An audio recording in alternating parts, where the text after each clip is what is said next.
Estimado hermano católico, quiero que este video sea solo para católicos, de verdad. Como católico, usted le digo, yo comencé a servir en la iglesia católica cuando era niño. Tenía 6 o 6 años y medio de edad y miré a mi papá hablando con el padre Patrocinio Camacho. Así se llamaba el sacerdote.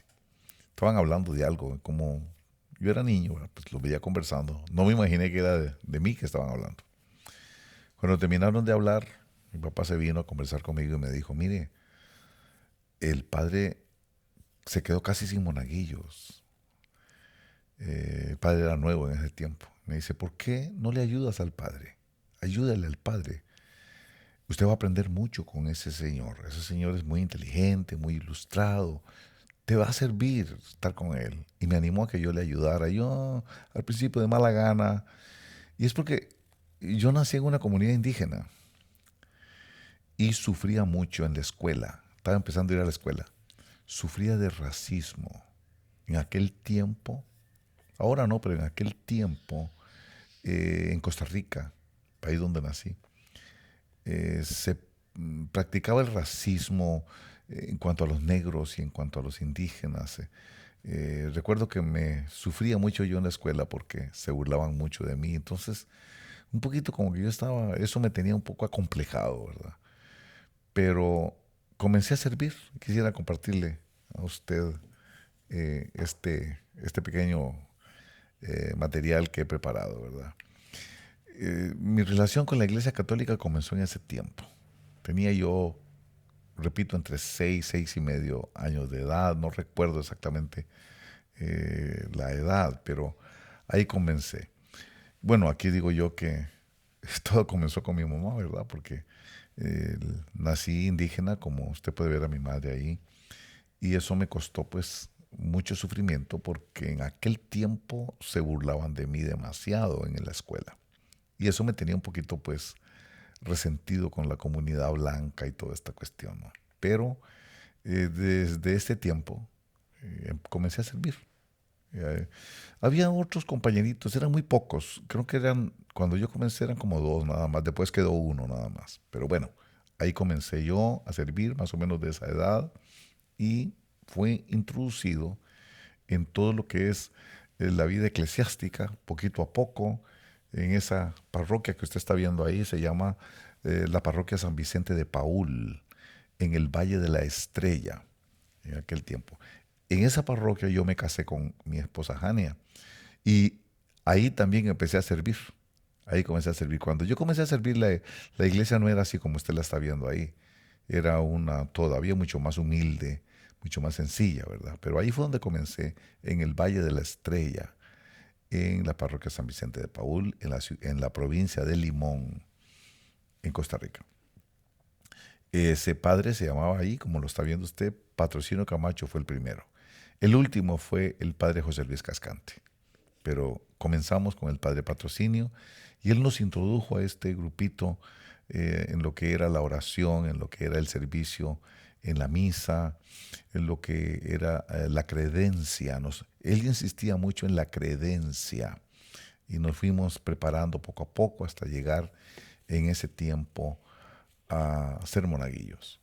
Ser monaguillo era interesante. Creo que en cierta forma cambió mi vida. ¿Por qué? ¿Por qué la cambió? Porque ya la gente no me empezó a ver a mí como el indígena ignorante, el indio piojoso, el indio hediondo, como me decían algunos en la escuela. Es fuerte la discriminación para los indígenas en aquel tiempo era, ¿verdad? Ahora ha cambiado Costa Rica, ha cambiado mucho, pero en aquel tiempo, ¿verdad? Así que cuando ya me veían sirviendo de esa manera que usted ve ahí, empezaron a cambiar las cosas. La gente me empezó a decir el padrecito y empecé a gozar de la simpatía, especialmente de los ancianos, las personas mayores. Muchas veces andaba yo ya en otras cosas mías particulares y de pronto algún viejito me llamaba y me regalaban un 5 o un 10, que son unas moneditas pequeñas de Costa Rica. A veces me daban una peseta Son 25 centavos, como un quarter aquí en los Estados Unidos. Me daban una peseta y con la peseta podía comprar yo helados y galletas y chicles y comprar muchas cosas, ¿verdad? Una peseta. Me llamaban y decía, padrecito, padrecito, venga. Me dice, tome, hijito, y me ponían en la mano. Y entonces yo empecé a darme cuenta que era bueno servir en la iglesia porque de alguna manera me tomaban cierta consideración al punto de que ya no me veían por la raza, ya no me veían porque yo era un indígena, sino que ya me veían a mí como alguien que estaba sirviendo en lo sagrado, en las cosas de la iglesia, ¿verdad? Entonces todo esto nos ayudó a ir superando un poquito esa situación del racismo, colaboró en ese sentido, ¿verdad? Pero también nos introdujo en ese mundo de lo eclesiástico como niños, una preparación, una colaboración y tratábamos de invitar a otros amiguitos a que pudieran unirse y para no estar solos nosotros.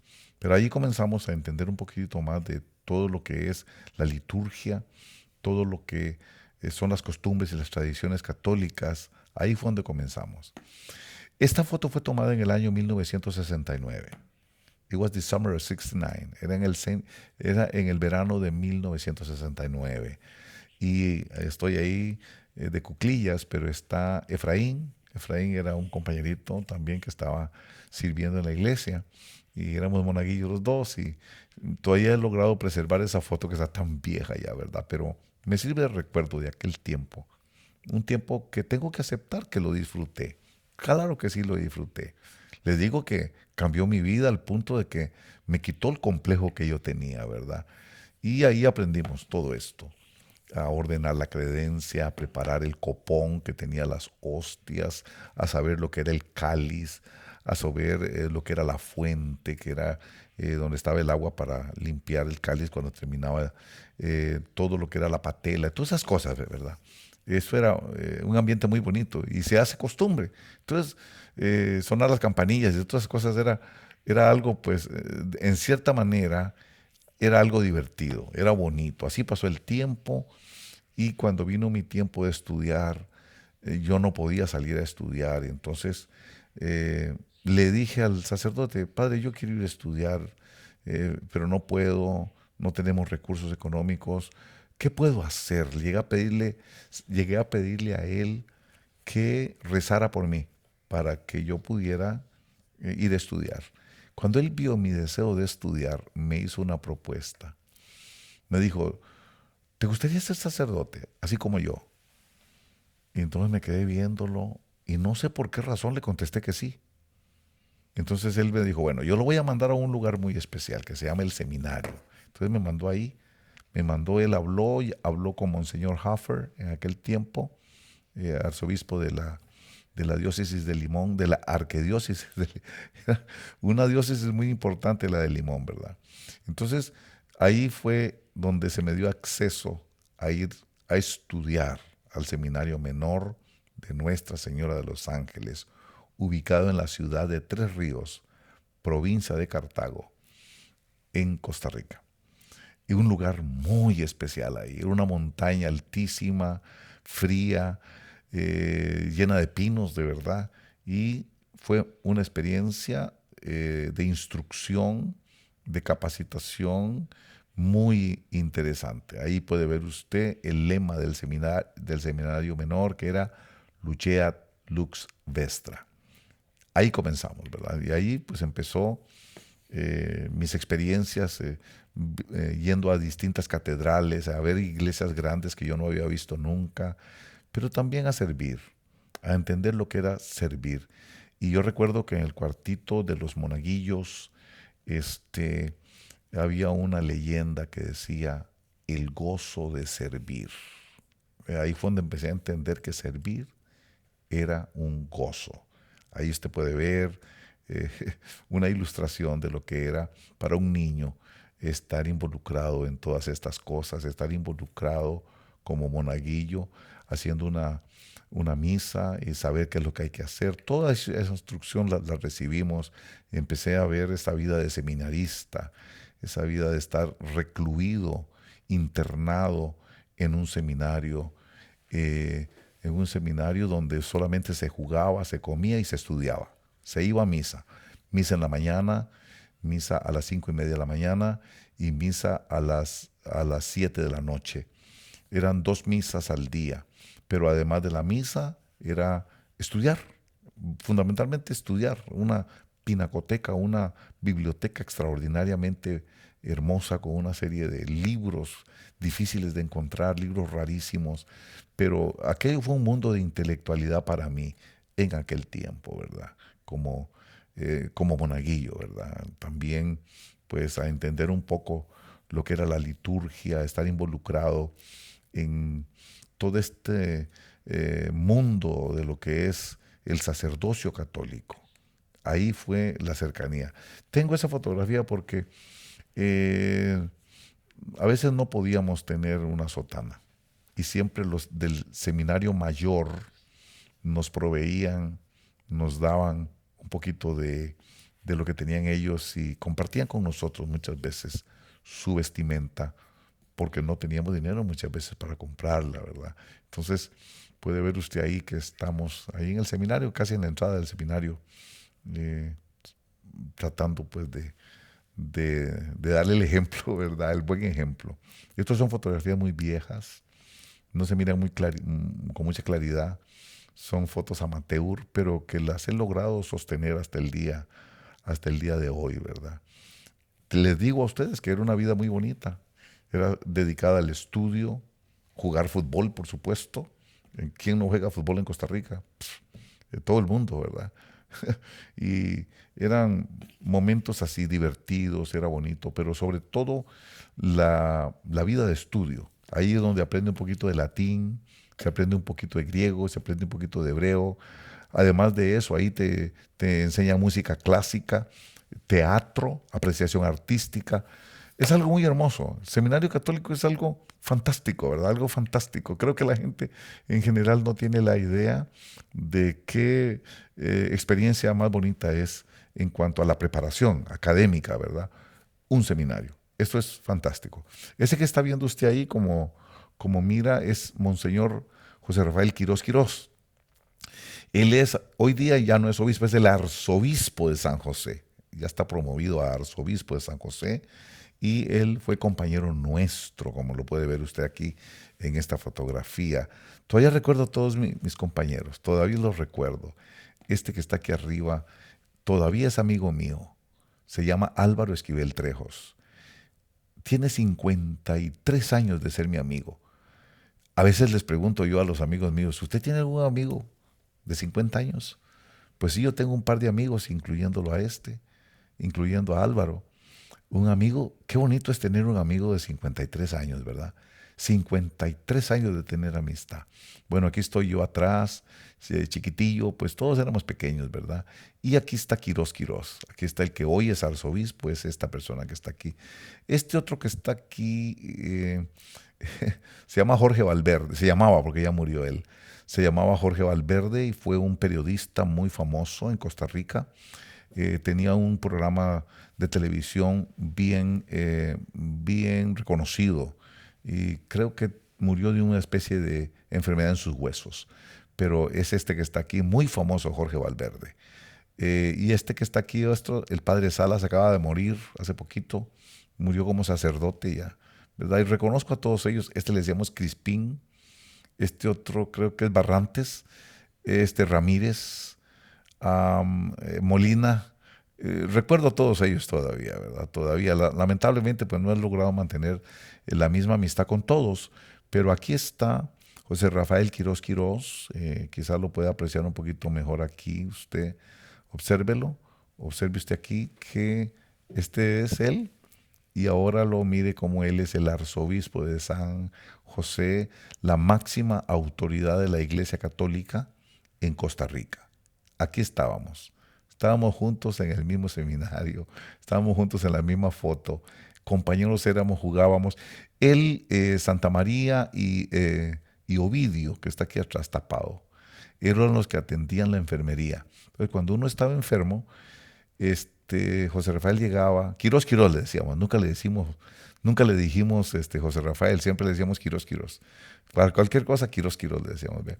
Entonces él llegaba y nos atendía, era un hombre con una vocación. Verdaderamente, sí tenía vocación. Desde ese principio, desde ese tiempo se le miraba su vocación a él. ¿Ve? Hoy es, repito, el arzobispo de San José, la máxima autoridad de la Iglesia Católica en Costa Rica. Ahí lo pueden ver ustedes. Fue un privilegio para mí poder compartir con todos ellos. También, como yo tenía problemas de tartamudez, los padres me ayudaron mucho con eso y me empujaban mucho a hablar. Y una de las formas que hacían ellos era esto: meterme en concursos de oratoria. No porque yo fuera intelectual, no, sino para forzarme a tener que hablar. Entonces, tuve esas experiencias, ¿verdad?, de poder representar al seminario menor en algunas gestas, en algunos concursos ¿cómo se llama?, de oratoria, y en nos tocó salir en la primera plana de La Nación. En Costa Rica salir en la primera plana de La Nación es el periódico más importante de Costa Rica. Existen otros, La República, y hay varios, ¿verdad? Pero en mi tiempo La Nación era top of the line, era el más importante, y salir en la primera plana de La Nación no era cualquiera. Pero nos tocó, bueno, ya las cosas que Dios ha preparado para nosotros, ¿verdad? Nos tocó esa experiencia maravillosa. Finalmente, pues, nos graduamos ahí sacamos nuestro bachillerato en letras, y fue una experiencia muy agradable estar en el seminario. Una de las cosas que más me gustó en el seminario fue la biblioteca. Tenían una pinacoteca tan extraordinaria, con libros rarísimos, con libros que uno le cuesta encontrarlos en otras bibliotecas. Ahí los encontrabas, ¿verdad? Y esto para mí fue muy bonito porque uno tenía todo el día para leer, todo el día para estudiar. Era toda nuestra vida nosotros: jugar, estudiar, comer, ir a misa. Eso era todo lo que teníamos que hacer. Y entonces fueron años de capacitación, y había que tomar la decisión.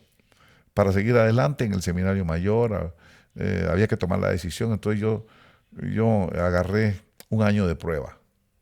Agarré un año de prueba para convencerme, pues siempre se lo piden a uno, ¿verdad? Ellos. Y en ese año de prueba conocí a mi esposa. Conocí a Jania. Yo nunca había tenido novia. Ella había sido mi primera novia. Yo hasta me tartamudeé mucho cuando le hice la proposición, ¿verdad? Ahí la conocí, ¿verdad? Todavía no he regresado al seminario después de tantos años. Son 49 años de casados que tengo con Jania, ¿verdad? Y eso fue una de las experiencias más interesantes, ¿verdad? El haber pasado tanto tiempo. Cuando yo me fui a ese año de prueba, yo pensaba regresar. La idea mía era regresar, pero no contaba que me iba a encontrar con Jania, ¿verdad? Y desde esos tiempos, que hace 49 años, hasta el día de hoy, ¿verdad? Yo le explico todo esto porque le quiero decir a usted, yo le entiendo como católico. Yo entiendo que ser católico a veces es como que se transmite cromosómicamente. Viene como por genética. ¿Qué le quiero decir? Que se transmite por tradición. Nuestros papás fueron católicos. No tanto en mi caso, pero en la mayoría de los casos de compañeros. El tatarabuelo, el abuelo, el bisabuelo y todo eso. Y entonces nosotros seguimos la religión de nuestros padres. Son cositas interesantes. Nuestros hijos heredan el idioma y la religión. Uno es católico por tradición. No tanto porque uno entiende, no tanto por convicción personal, sino porque uno, desde que es niño, empezó a practicar una tradición, una costumbre religiosa. Y yo recuerdo todavía, me acuerdo de algunas tradiciones, como por ejemplo el rosario. Yo me hice experto en el rosario. Yo recuerdo que me aprendí el rosario, y cuando el padre se dio cuenta que yo me había aprendido el rosario, en alguna oportunidad se enfermó, algo le pasó, y me mandó a mí a rezar un trisagio porque se había muerto. Era una vela, era un muerto que había. Alguien se murió y había que hacerle la vela. Yo no sabía que era eso. El padre habló con mi papá me dio permiso. Estaba niño. Y fíjese que cuando fuimos a la vela, yo me recé el trisagio, me lo sabía, ¿verdad? Y quedé muy bien en eso, ¿verdad? Pero descubrí algo que para mí fue fantástico, que después de haber rezado el trisagio, seguía la fiesta. Trajeron después del rosario, empezaron a dar tamales, empezaron a dar chicharrón, empezaron a hacer comida, ¿verdad? Trajeron una cimarrona y empezó, es más, hasta chirrite llevaban. Chirrite le decimos nosotros al guardo de contrabando, al que hacen ahí en la montaña. Que no es el de la Fábrica Nacional de Licores, ¿verdad? Y la gente se pega unas borracheras con eso y empezó la fiesta. Quedé tan contento yo de mirar aquella fiesta que yo después le decía, se estaba pensando, ay, ojalá que se muera alguien para que hagan otro, ¿verdad? De eso. O sea, yo recuerdo que me gustó mucho y de ahí en adelante, pues por lo general me mandaban a mí a hacer esas cosas y era una buena experiencia. Usted a recordar las posadas, los mexicanos también practican eso, ¿verdad? Que en la Navidad, las famosas posadas, ¿verdad? También las procesiones. Esta es la procesión del Santo Sepulcro. La Semana Santa se practican esas cosas, las procesiones, la quema de Judas. Todas esas cosas me acuerdo perfectamente. La Legión de María. Yo nunca fui muy legionario, pero sí mis compañeros, y en alguna oportunidad entré en alguna situación de la Legión de María, pues que uno tiene que ser mariano. Cuando uno es católico, en el fondo a veces me pregunto si uno es más cristiano o es mariano. Mucha gente no se da cuenta que son más marianos que cristianos, ¿verdad? Pero bueno, la Legión de María, que es como un culto a María, prácticamente es un culto a María esto, ¿verdad? Las romerías, esas caminatas que se echaban desde las provincias más lejanas de Costa Rica a pie por una promesa, ¿verdad? Esa que está ahí al fondo es la Basílica de Nuestra Señora de los Ángeles en la ciudad de Cartago, ahí es donde tiene su santuario la Virgen María en Costa Rica, ¿verdad? Entonces la gente hace romerías, se van caminando desde lugares lejanos y se van por la carretera, se van a pie, por eso se llama una romería, porque se van caminando a pie, son caminatas, largas caminatas, como en forma de penitencia, como en forma de promesa que se le hizo. También pues las famosas promesas, las mandas. Hay gente que entra caminando, perdón, entra de rodillas al santuario como promesa, ¿verdad? Gente que entra con las rodillas rotas completamente porque se vinieron así caminando de rodillas, como una promesa. En México les dicen mandas, las famosas mandas. Las fiestas patronales son muy bonitas, se pone el bingo, se vende cerveza, hay alegrías, hay tacos, hay de todo allí, ¿verdad? Es una fiesta muy bonita celebrando el patrono, por eso se llaman fiestas patronales. También me recuerdo del miércoles de ceniza, es una tradición, es una costumbre, como lo puede ver. Me parece que en alguna oportunidad vi al presidente Biden, él se proclama católico, aunque está a favor del aborto, pero él se proclama católico, ¿verdad? Esta es la cuestión, ¿verdad? Esta es una tradición. Todas estas cosas se practican. Le muestro esto para decirle una cosa a usted como católico. Yo le entiendo. No es fácil dejar estas cosas que han sido arraigadas en lo más profundo de nuestro ser, como tradición, como parte de cultura. Sin embargo, tengo que decirle, la Iglesia Católica está en una terrible crisis el día de hoy. Por eso le hablo el día de hoy a usted. La Iglesia Católica está sufriendo un terrible cisma el día de hoy. El Papa Francisco acaba de sacar un documento que se llama Fiducia Supplicans. En ese documento que fue emitido por el Dicasterio para la Doctrina de la Fe del Vaticano, la Iglesia Católica está aprobando y bendiciendo las parejas homosexuales, o las parejas le llaman irregulares. Déjeme tomar un poquito de agua. Cuando digo las parejas irregulares, me refiero no solamente a los homosexuales, a las parejas de lesbianas y de personas homosexuales, a quienes respetamos, por supuesto, no estamos en una predicación de odio, sino también a los divorciados. Acuérdese que siempre, hasta el día de hoy, con este documento, la Iglesia Católica sostenía que el matrimonio tiene que ser hasta que la muerte nos separe. No aceptaba el divorcio. La enseñanza de Dios era que uno no se casa para divorciarse. Pero a partir de ahora la Iglesia está bendiciendo a las personas divorciadas. ¿Cómo pasó eso? El Papa Francisco. Y yo sé que eso tiene en conmoción a la Iglesia Católica. La Iglesia Católica está escandalizada por la bendición a las parejas homosexuales. Porque la Iglesia Católica nunca había aceptado ni a los divorciados, ni el divorcio, ni el homosexualismo. Entonces, esto ha causado un cisma, una confusión. Y ahora los católicos no saben qué es pecado y qué no es pecado. Si bendecimos las parejas homosexuales, entonces, ¿era pecado ser homosexual o no era pecado? Entonces, hay una tremenda, un tremendo movimiento ahí, hay una tremenda fisura que se ha hecho en la Iglesia Católica, y hay obispos, arzobispos de diferentes continentes que están protestando y que no están de acuerdo y que condenan este documento.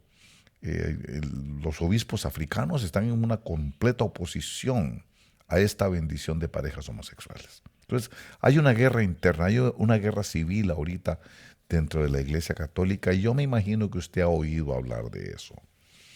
Pero yo quiero decirle a usted, no tiene que estar confundido. Usted no puede confundirse.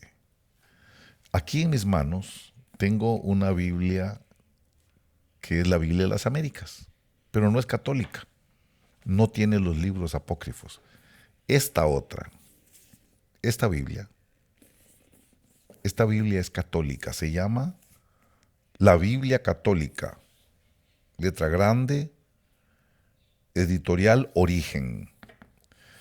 Esta Biblia dice en el libro de Hebreos capítulo 12, en el verso 2, dice: fijos los ojos en Jesús, el autor y perfeccionador de la fe. Esta otra dice: puestos los ojos en Jesús, el autor y consumador de nuestra fe. Pero me gusta esta otra católica. La católica me gusta porque dice: fijos, no hay ni que parpadear. Fijos los ojos en Jesús. ¿En quién tiene fijos los ojos usted? ¿En los hombres o en Jesús? ¿En el mundo o en Dios? Aquí recomienda: fijos los ojos en Jesús, autor y perfeccionador de la fe. Por eso no hay confusión.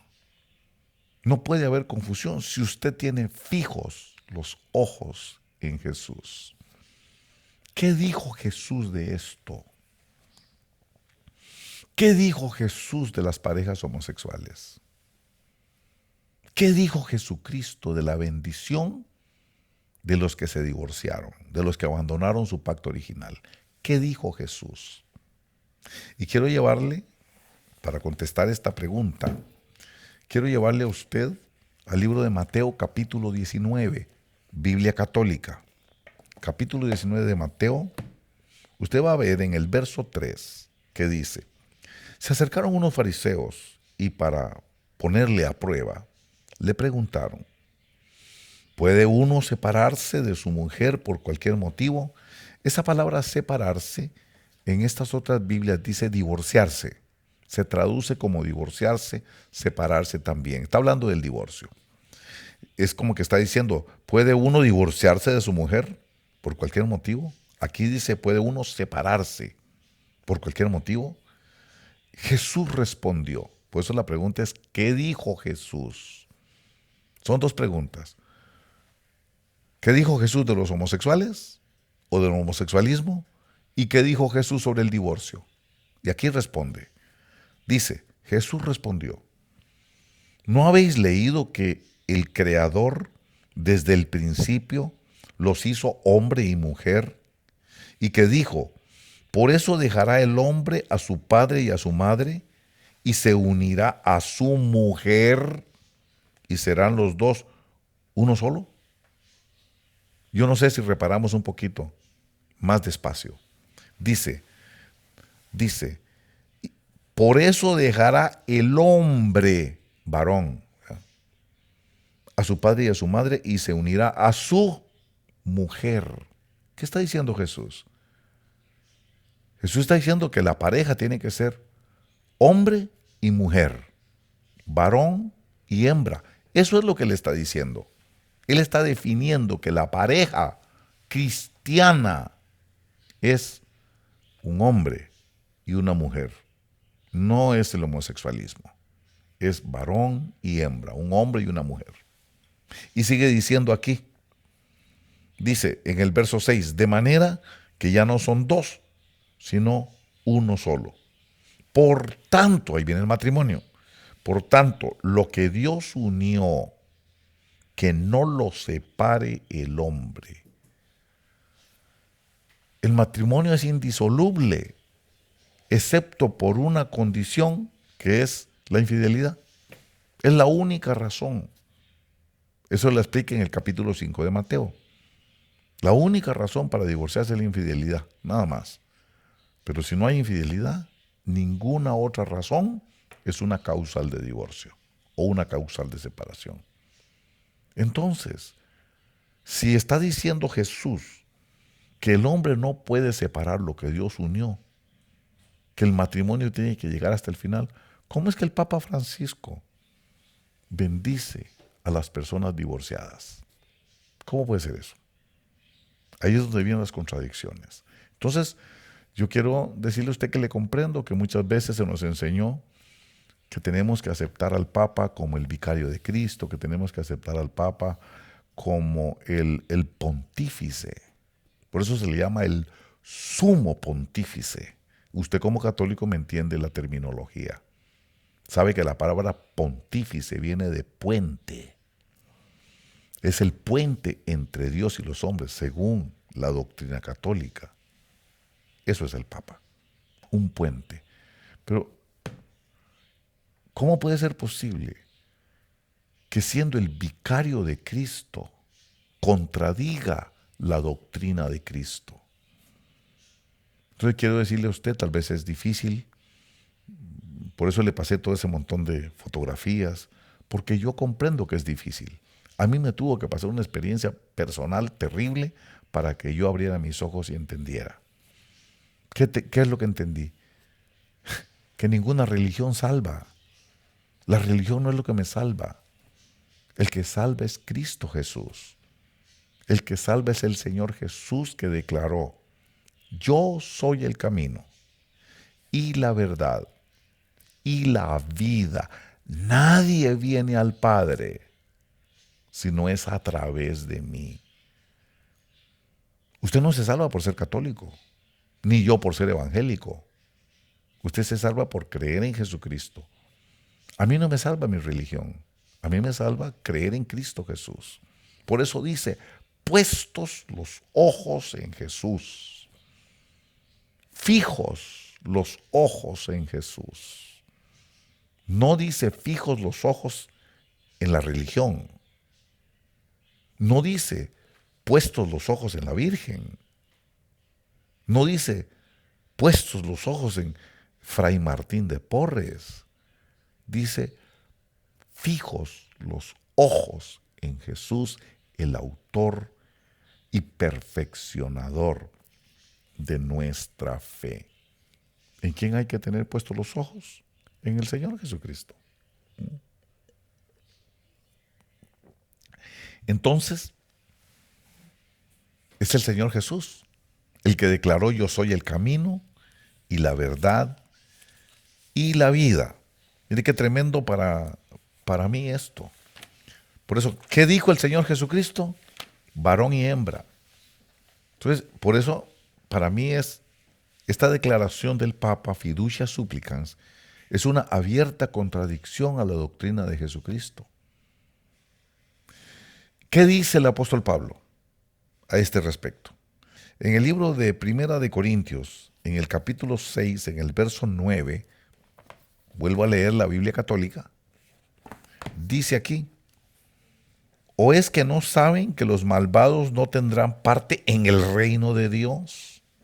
No se engañen, ni los lujuriosos, ni los idólatras, ni los adúlteros, ni los afeminados, ni los homosexuales tendrán parte en el reino de Dios. Yo no estoy predicando odio contra los homosexuales. Yo solo le estoy explicando lo que dice el apóstol Pablo, lo que dice el Señor Jesucristo para los que son cristianos.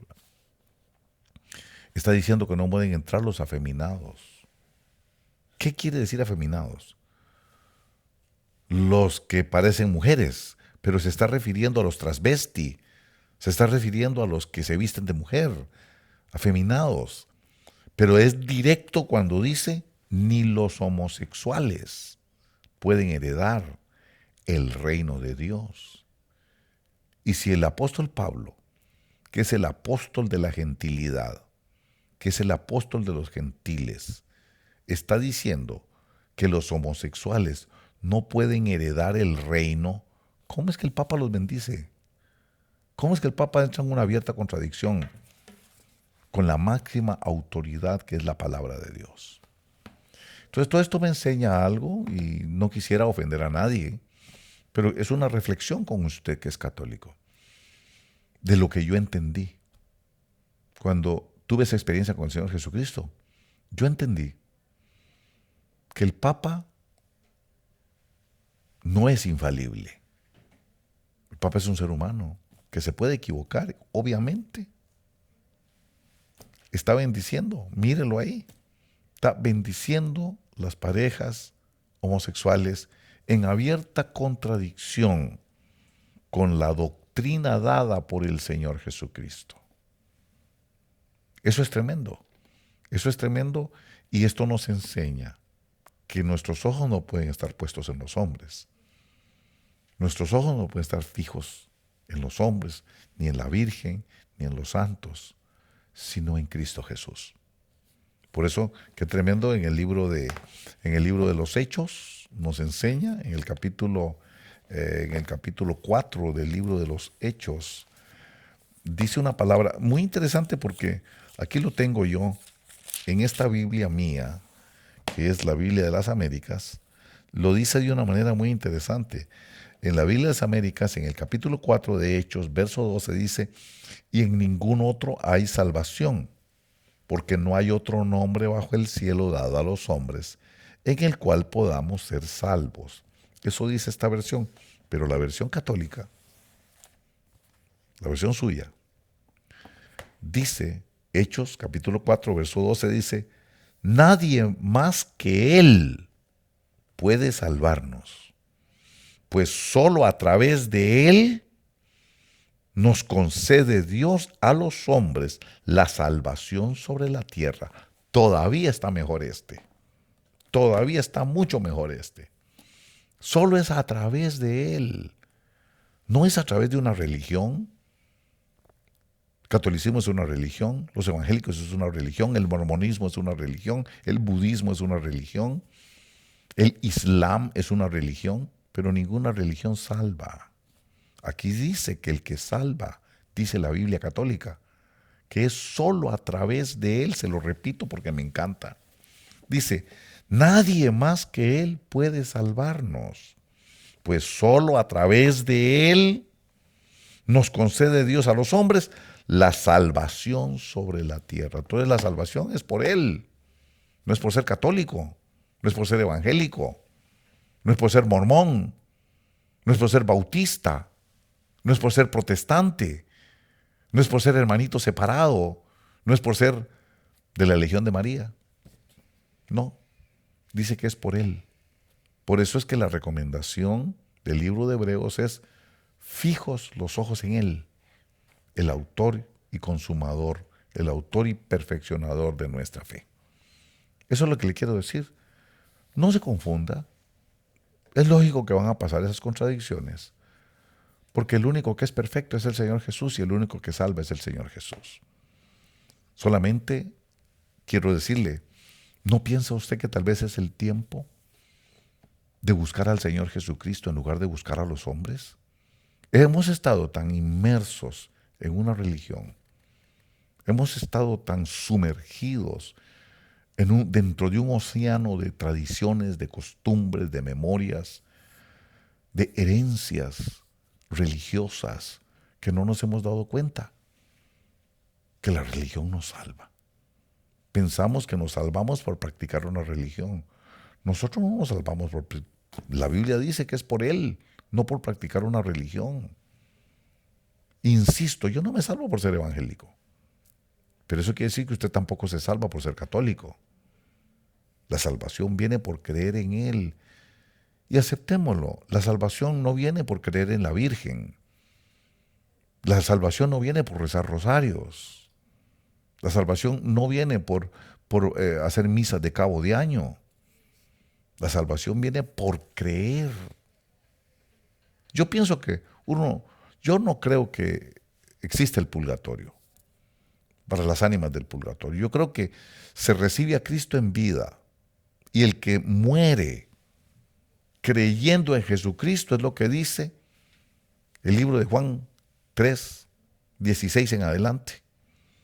El que cree en Él es salvo y el que no cree en Él ya ha sido condenado. No existe purgatorio. No hay purgatorio. El que cree en Él dice que es salvo y el que no cree en Él dice ya ha sido condenado. Juan 3, 16 en adelante. Porque de tal manera amó Dios al mundo. Juan 3:16. Porque de tal manera amó Dios al mundo que ha dado a su Hijo unigénito para que todo aquel que en Él cree. Y me gusta mucho como lo retrata esta versión. Lo estaba leyendo ahora. Juan 3:16. Déjeme leérselo por un momentito, que con esta una Biblia nueva se me pegan las hojas, pero aquí dice Juan 3:16. 3:16. Aquí nos está diciendo: tanto amó Dios al mundo que le dio su Hijo único, para que todo el que crea en Él no perezca, sino que tenga vida eterna. Mire lo que dice: el que cree en Él no será condenado. Biblia católica. Pero el contrario, el que no cree en Él ya está condenado por no haber creído en el Hijo único de Dios. No hay purgatorio. Esas son doctrinas católicas, son doctrinas que nos vienen, que nos llegan, pero que no tienen fundamento escritural. Yo no creo que las encíclicas sean más importantes que la palabra de Dios, Biblia católica. ¿No cree usted que es el tiempo de acercarse a Jesucristo? ¿No cree usted que tal vez Dios te está hablando y diciéndote a ti que te llama el Señor, pero que Jesucristo es el camino, la verdad y la vida? Nadie puede llegar al Padre si no es a través de Él. No vamos a llegar al Padre a través de la Virgen. No vamos a llegar al Padre a través de los santos. La Iglesia Católica nos enseñó que prenderle velas a la Virgen no era adorarla, era venerarla. Discúlpeme, eso se llama adoración. El rosario es una adoración. El rosario es invocar a la Virgen. Pero ahí dice que en ninguno otro hay salvación. ¿Por qué no intenta usted buscar al Señor Jesucristo? ¿Por qué no le abre su corazón? directamente al Señor Jesucristo. ¿No piensa usted que este es el tiempo apropiado para buscar una experiencia personal con el Señor Jesucristo para que tu vida tenga un cambio, para que haya una transformación? ¿No piensa usted que ese es el tiempo apropiado para buscar una experiencia real, directa con el Señor Jesucristo para que tu vida cambie? Busca al Señor Jesucristo. Ábrale su corazón a Cristo. Haga a un ladito todas esas enseñanzas que en mucho nos desvían de Jesucristo, que nos hacen caer en ciertos niveles de idolatría con la Virgen, en ciertos niveles de idolatría con San Martín de Porres, con San Judas Tadeo, con los santos. Los santos nos salvan. El que salva es el Señor Jesucristo. La Virgen nos salva. El que murió en la cruz del Calvario por salvarte a ti fue el Señor Jesucristo. Búscalo ahora que puede ser hallado. Gracias, hermanos. Que el Señor les bendiga abundantemente.